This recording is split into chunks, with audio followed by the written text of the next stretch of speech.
Fala aí, gente, tudo bem com vocês? Bom dia, boa tarde, boa noite a todos. Vídeo de hoje, patch ou NAT overload. Nosso último vídeo de NAT que a gente faz nessa playlist de CCNA. Lembrando que os NATs cobrados dentro do CCNA existem mais de 3, tá?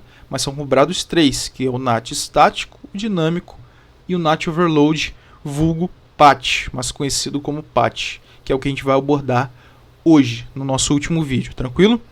Lembrando, se você não assistiu os vídeos anteriores, tá? Lá eu dou uma base sobre o que é NAT, então se você não sabe nem para onde vai o NAT aí, é importante que você assista os vídeos anteriores, porque essa base eu não vou dar aqui, beleza? A gente vai continuar de onde a gente parou no vídeo anterior, que foi o NAT dinâmico. Tranquilo, gente? Então a gente vai entender qual é a necessidade do patch, por que a gente utiliza o patch. Em seguida a gente cai para a implementação.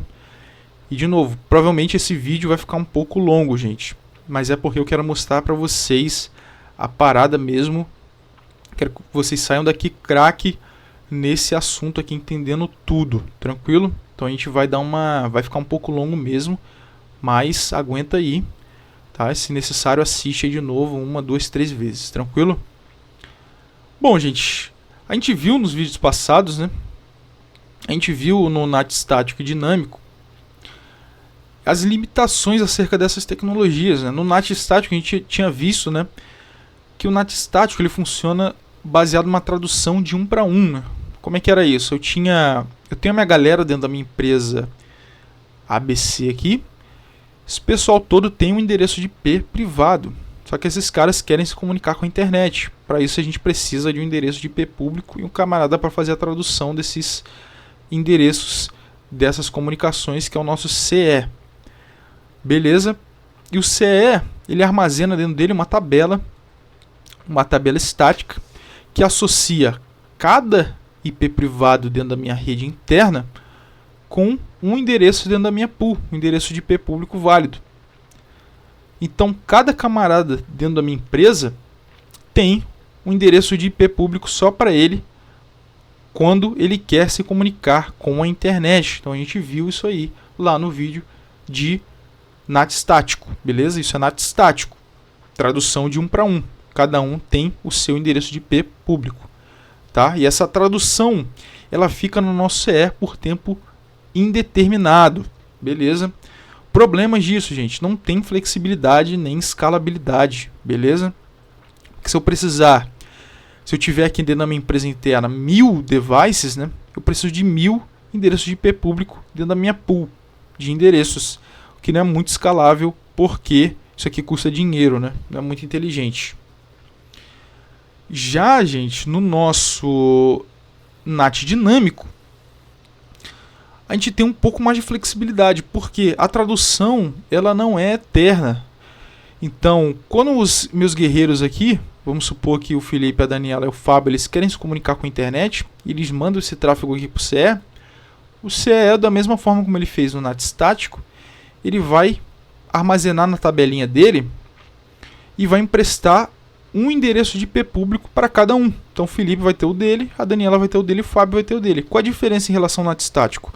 Vamos supor que o Felipe ele sai do expediente mais cedo, né? Foi para casa mais cedo naquele dia, às 2 da tarde ali. O que o CE vai fazer? Quando chega 2h30, 2h45, o CE vai notar que o Felipe não tentou mais se comunicar com a internet. O que ele vai fazer? Ele vai inspirar a entrada do Felipe na tabela de traduções de NAT.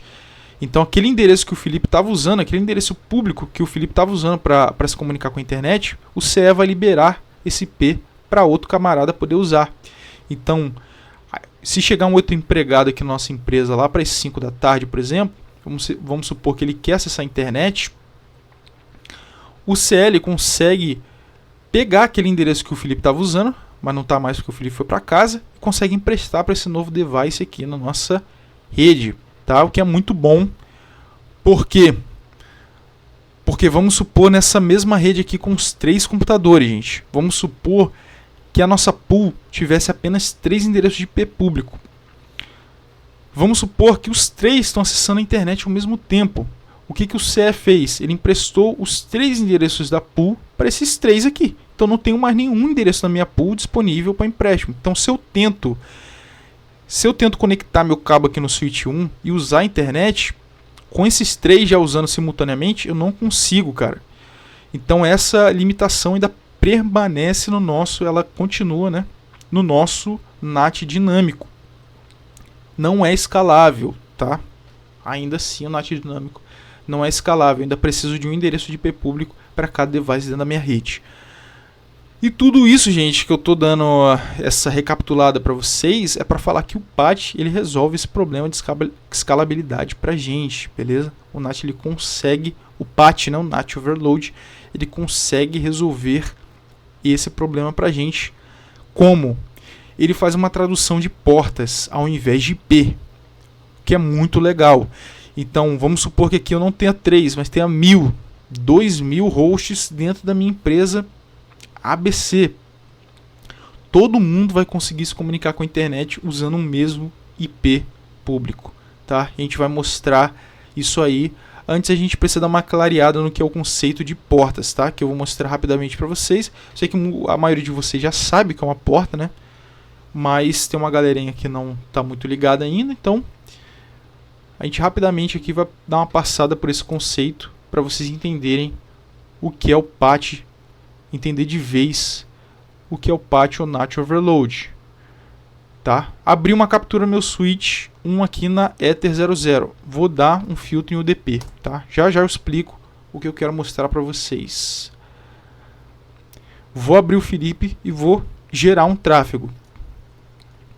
Vou dar um ping para um IP qualquer, um IP que não existe, tá? O IP 200.1 não existe aqui na nossa topologia. E eu vou dar um parâmetro -2 aqui no final. O que eu quero mostrar para vocês? Eu quero gerar um tráfego, tá? Não importa o destino, tá? Porque esse host não existe, mas eu quero gerar um tráfego UDP. Por quê? O UDP ele é um protocolo em camada 4, camada de transporte, que utiliza o conceito de portas, tá? O UDP e o TCP utilizam. Então eu quero mostrar para você o que é uma porta. Então eu gerei esse tráfego a partir do Felipe. Felipe mandou para o switch 1. O switch 1 está recebendo na Ether00. Se a gente olhar na capture da Ether00 do switch, né, na captura do tráfego, a gente vê algumas informações muito interessantes. Primeiro, o Wireshark ele mostra para a gente dividido em camadas. Então eu tenho a camada 1. Aqui a nossa camada 2, né, a camada de enlace. Camada 3, camada de IP. Então aqui a gente conhece muito bem. Então o source é o IP do Felipe, quem gerou o tráfego. E ele está tentando se comunicar com o Destination IP 192.168.201, que por acaso esse cara não existe. Só que aqui se a gente for para a camada 4, cara, eu estou usando o User Datagram Protocol, que é o nosso UDP, acabei de falar, que eu utilizei com esse parâmetro -2, eu forcei a utilização de UDP aqui.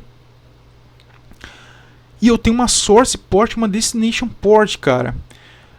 Isso é um endereçamento, assim como o endereçamento eu tenho endereçamento IP, eu também tenho endereçamento em portas. A diferença é de camada, tá?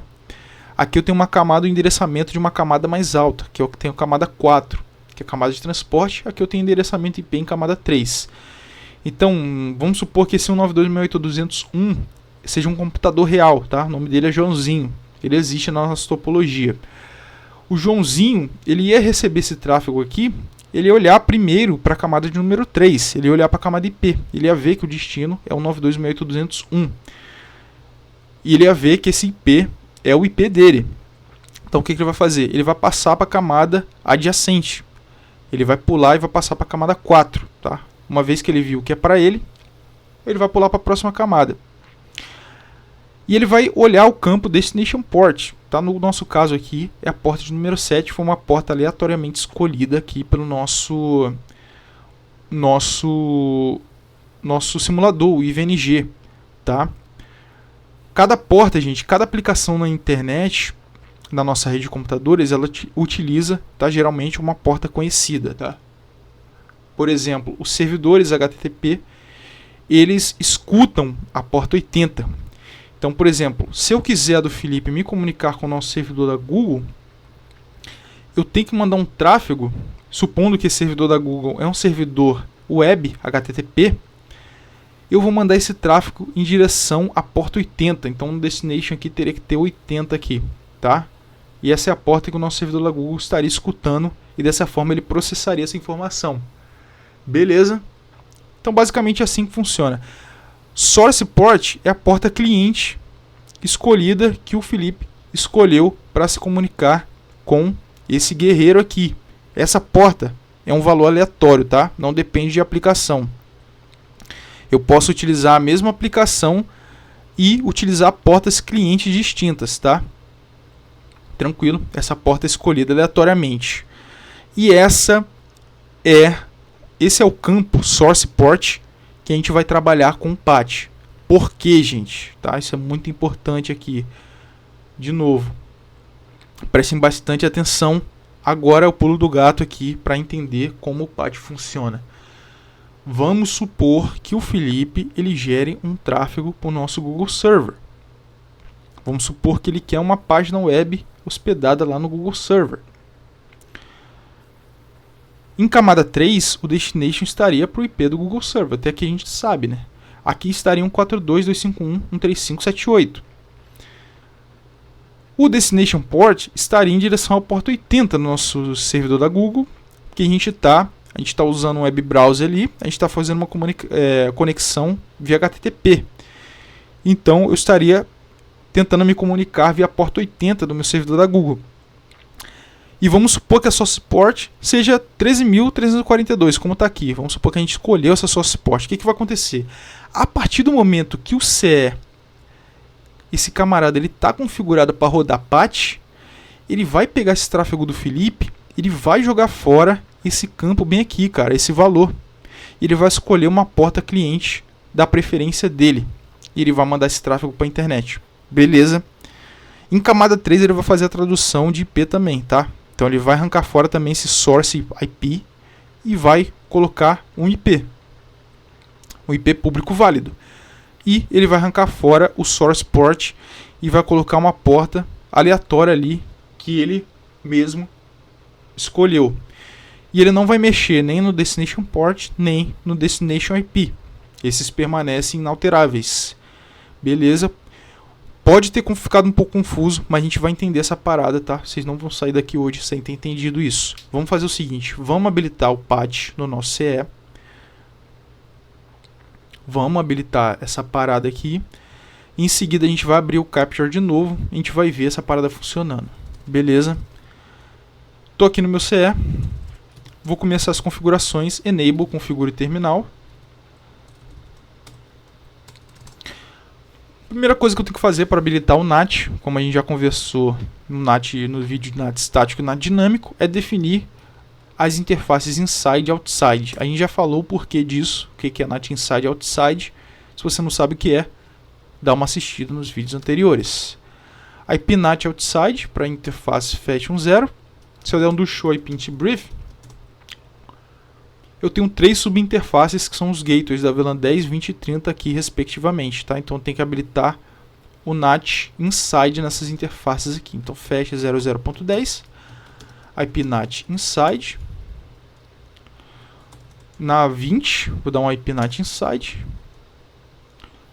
E na 30, um IP NAT inside também. Beleza. Definimos nossas interfaces NAT inside e outside. Próximo passo, definir a nossa lista de acesso. O que acontece? O PAT ele funciona de uma maneira muito parecida em questão de configuração com o nosso NAT dinâmico. Então a gente tem que definir também uma ACL, tá? Não vou falar os motivos aqui pelo qual a gente precisa configurar uma ACL. De novo, tá nos vídeos anteriores aí. Então se você não sabe o porquê, dá uma assistida no vídeo anterior, né? O NAT dinâmico, que lá eu explico o porquê. Tá, IP Access List Standard com ID de número 1. Então vamos criar essa Access List. Vou dar um permit aqui para a VLAN de número 10, para a VLAN de número 20 e para a VLAN de número 30. Beleza. Se você lembra lá das configurações do NAT dinâmico, você lembra que a gente definiu uma pool, tá? Uma pool de endereços de IP público válido para amarrar com o nosso NAT. Aqui a gente não vai precisar. Por que a gente não vai precisar? a gente vai usar um endereço público apenas, gente, que vai ser o endereço de IP da nossa Fast 10. Olha que bonito. Então vamos dar se eu der um do show IP brief aqui, ó. Na minha Fast 10 eu tenho um endereço de IP 12.12.12.12, né? Que é um endereço de IP público válido. Por quê? Quando uma empresa, isso no mundo real funciona assim, tá? Quando uma empresa ela contrata um serviço de internet, esse IP que eu vou estar usando na minha interface WAN, que é a interface conectada ao roteador de internet, essa interface aqui vai utilizar o endereço de IP público válido na internet. Então eu vou aproveitar esse IP dessa interface para servir como o IP público que toda a galera da minha rede interna vai utilizar. Beleza? Então eu vou aproveitar esse nosso endereço de IP aqui, público. Beleza? Então, vamos dar o nosso IPNAT inside source. Mesmo comando. Esse comando é o mesmo, tá? Ele começa sempre assim. Para o NAT estático dinâmico e para o nosso PAT, tá? O começo é sempre IPNAT inside source. Se eu der uma interrogação, olha o que ele mostra pra gente. A gente tem o parâmetro static, que a gente já viu no nosso primeiro vídeo. O route map, que a gente não utilizou, nem vai utilizar. E a lista, que é para amarrar uma lista de acesso ao nosso NAT, que foi a access list que a gente criou. Então, list 1. Se eu der uma interrogação, o que ele vai mostrar?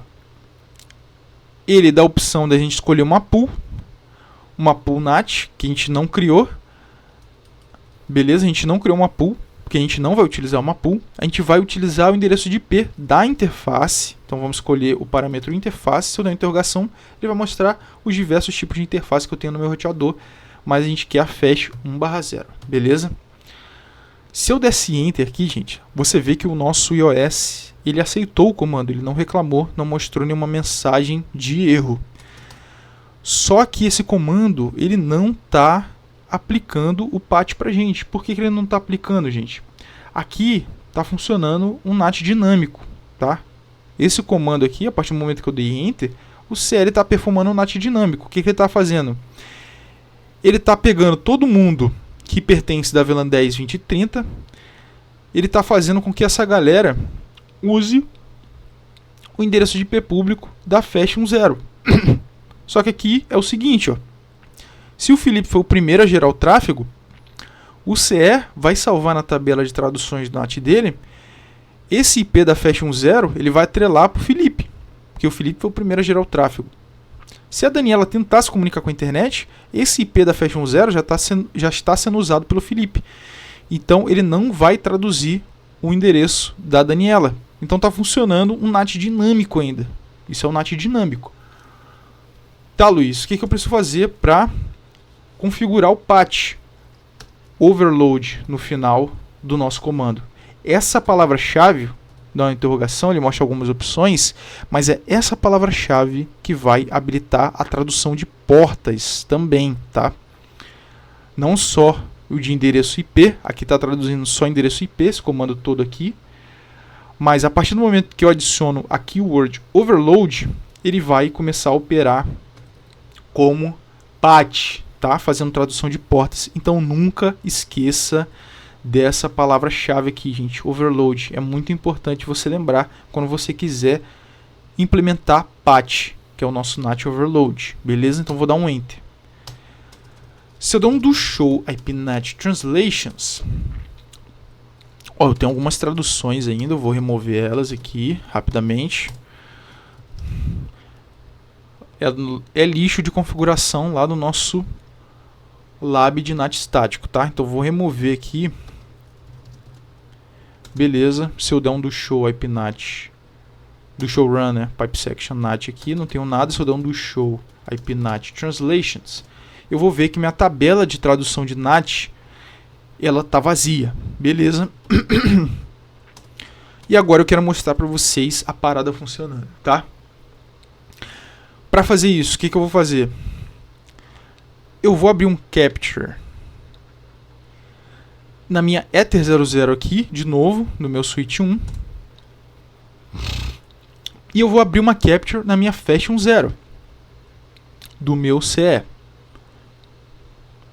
Objetivo: eu quero mostrar para vocês o tráfego antes da tradução, antes do CE aplicar a tradução de portas e depois dele aplicar a tradução de portas. A gente vai entender essa parada de uma vez por todas aí, tranquilo? Eu vou dar um filtro no DP de novo, porque eu quero gerar uma comunicação lá com o meu servidor da Google que utilize portas, tá?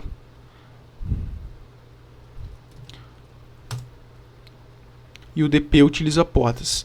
Beleza. Eu vou abrir o nosso Felipe. E o que eu vou fazer agora? Eu vou gerar o mesmo ping, só que o destino agora vai ser para o nosso servidor da Google. Então vou mandar um ping utilizando o DP, utilizando portas, lá para o meu servidor da Google. Porque eu quero forçar o CE a aplicar o NAT. Ele só aplica o NAT quando ele estiver mandando tráfego para a internet aqui, no outbound aqui da Fast 10, tranquilo? Vamos então no nosso Felipe e vamos botar aqui o IP 142.251.135.78. Vou dar um Enter, gente. Você vê o seguinte, minha comunicação ela funcionou, então ela está indo e voltando. Isso é um bom sinal, porque, como a gente viu nos labs passados, né, quando a gente tentava gerar uma comunicação com o data center da Google aqui sem o NAT aplicado, a comunicação ela não funcionava. Ela até ia, mas não voltava, porque a internet ela não tem rota de retorno para endereço de IP privado. A gente falou bastante disso no primeiro vídeo. Então, se funcionou, quer dizer que o nosso NAT está funcionando. A gente está saindo para a internet com o endereço de IP público. O Felipe está conseguindo a tradução lá junto ao CE1.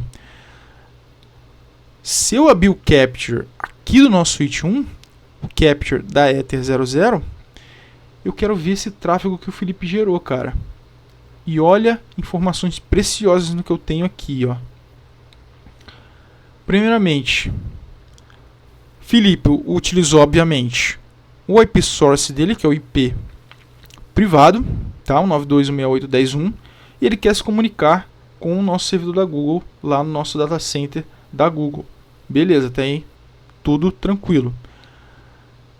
Nessa comunicação, ele está tentando se comunicar com a porta 7 lá do nosso servidor da Google. Então esse camarada tem que estar escutando essa porta.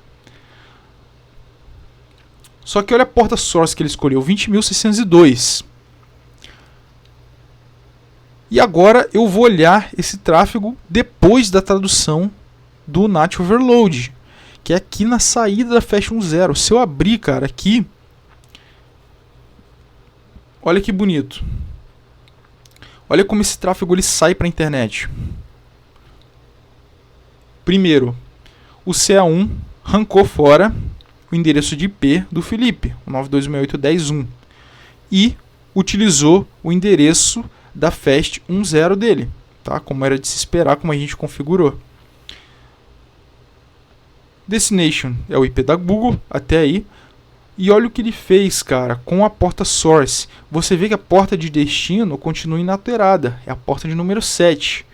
Só que a porta de source ali, ele removeu a porta que o Felipe tinha escolhido, a 20.602, e agora ele está saindo com a 4.501. Se eu for lá no meu CE, eu der um Show IPNet Translations, olha que bonito. Eu tenho meu inside local, cara. É justamente o socket que o Felipe tinha escolhido para se comunicar. Socket, quem não sabe, gente, é a junção do endereçamento em Layer 3 com endereçamento em Layer 4. Isso é IP mais porta, tá? Socket é isso. Então, esse era o IP do Felipe, né? Assim que chegou no CE, 192.168.10.1, com a porta cliente 20.602. Essa era a porta que o Felipe tinha escolhido. O CE1 falou, cara, tô nem aí para a porta que você escolheu, deixa eu escolher a porta aqui para você sair para a internet. E deixa eu escolher também o IP público válido para você. Então ele usou o 12.12.12.2 e ele utilizou a porta 4.501. Beleza? Justamente como a gente viu aqui na nossa captura de tráfego. Só que aí você fala, pô Luiz, grande bosta, né? Você tem que provar para mim que mais pessoas se comunicando com a internet conseguem utilizar o mesmo endereço IP público. Você não disse isso para mim? Você não disse que todo mundo consegue utilizar esse endereço da Fast 10 para se comunicar com a internet? E eu vou mostrar isso para vocês, cara. Eu vou entrar na Daniela agora e eu vou gerar o mesmo ping, cara, para 142.135 ali, 251.35.251.35.78 com parâmetro -2. Você vê que a Daniela também consegue se comunicar, então ela também está recebendo a tradução. O NAT está funcionando para ela. Se eu for no meu CE, cara, vou até dar um espaço aqui, ó, e eu for na minha tabela de tradução do NAT, olha a entrada da Daniela aqui embaixo. A Daniela, olha o socket da Daniela, 192.168.21, que é o IP source privado dela. Ela tinha escolhido a porta 7.495 para essa comunicação. De novo, em direção à mesma porta ali, cara, a porta 7. A porta de destino, ela não é traduzida, tá? Permanece 7. O nosso CE, ele arrancou fora essa porta na qual a Daniela tinha escolhido e escolheu uma para ela, que por acaso, não por acaso, né, é a porta 4502, que é um número acima da 4501, que era a porta que ele tinha escolhido para o Felipe. Beleza? Ele escolheu uma porta sequência aqui, 4502. E todo mundo saindo, cara, com o mesmo 12.12.12.2, que é o IP da minha Fast 10, cara. Olha que bonito. Todo mundo está saindo com o mesmo IP público. Você em casa, quando você está usando a sua internet, tá? Você está aí agora. Você provavelmente está me assistindo de casa e você está utilizando o Wi-Fi, não tá? Para se comunicar com a internet. Você provavelmente tem alguém na sua casa, não sei, ou você tem um celular também, um dispositivo que também tem acesso à internet. O que acontece? Esses seus dois dispositivos dentro da sua rede interna, dentro do Wi-Fi da sua casa, eles têm um IP privado, cara. Só que quando esse tráfego vai para a internet, todo mundo da sua casa, todo mundo sai com o mesmo endereço de IP público, só que com a porta diferente, a porta cliente distinta, tá? Então você tá, a operadora está fazendo patch, tá, com o tráfego da sua casa aí, cara.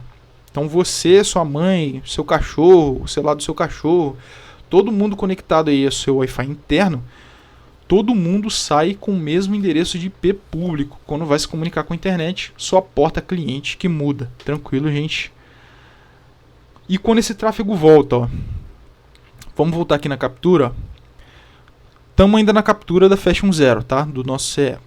Então a gente viu o que acontece quando o CE ele manda esse tráfego em direção à internet. O tráfego do Felipe. Então ele trocou o IP source, botou um IP público válido e trocou a porta cliente. Escolheu uma 4501, que é um número aleatório aqui. Beleza. Olha o que acontece quando o Google Server ele manda a resposta, né? O Google Server devolveu a resposta lá para o Felipe. Essa resposta vai com destination 12.12.12.2, que é o IP público no qual ele recebeu esse tráfego. Beleza? Então ele tem que mandar para quem? Para o IP que ele recebeu. Então o Google Server mandou para esse camarada. Você vê, cara, que a destination port é 4501. Esse tráfego vai chegar no CE. A resposta do nosso Google Server vai chegar no CE. Tráfego, de novo, flow indo da direita para a esquerda, que é a resposta do nosso Google Server. Quando esse tráfego ele bate aqui no CE, o que o CE vai fazer? Ele vai fazer a consulta inversa. Ele vai ver na tabela de traduções do NAT dele que alguém está mandando um tráfego para o socket 12.12.12.2, porta 4501. Quem é esse cara? Ah, esse cara é o nosso Filipão. O Filipão é 192.168.10.1 com a porta 20.602. E aí ele faz a tradução inversa, né? Ele troca o IP porta para o IP porta privado, né, que o Felipe tinha escolhido, e manda esse tráfego de volta para o Felipe. E é assim que funciona a comunicação fim a fim, tá? E ufa, gente, eu acho que é isso, tá? Espero que tenha ficado claro depois de tanto tempo de vídeo aí, nem sei quanto tempo deu, mas é para vocês entenderem mesmo. Eu gosto de explicar tudo detalhado, tá? Não sei se ficou alguma dúvida aí, ficou alguma pendência aí, vocês deixem nos comentários, tá? Qualquer dúvida, que eu vou estar muito feliz em responder vocês, tranquilo? Espero que tenha ficado claro aí o assunto. Espero que vocês tenham matado aí. Se não matou, tá? Dá uma assistida de novo. Beleza? Porque é um conteúdo denso mesmo. Mas é isso, gente. Espero que vocês tenham gostado. Um forte abraço e até a próxima. Valeu!